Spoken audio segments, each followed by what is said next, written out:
যেমন can you cook, তুমি কি রান্না করতে পারো? ক্যান ইউ ইট, তুমি কি খেতে পারো? ক্যান ইউ ওয়াক, তুমি কি হাঁটতে পারো? ক্যান ইউ মেক, তুমি কি বানাতে পারো? ক্যান ইউ অ্যাপ্লাই, তুমি কি আবেদন করতে পারো? ক্যান এর পরে আপনি যখন যাকে প্রশ্ন করবেন তাকে সাবজেক্টের জায়গায় বসাতে পারবেন। যেমন আমি যদি বলি তুমি রান্না করতে পারো, ইউ ক্যান কুক, তুমি কি রান্না করতে পারো?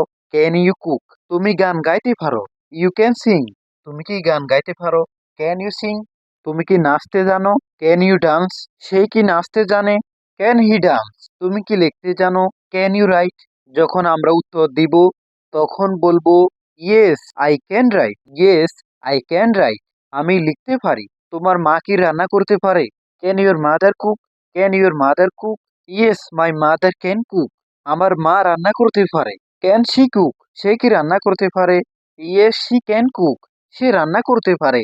Yes she can cook,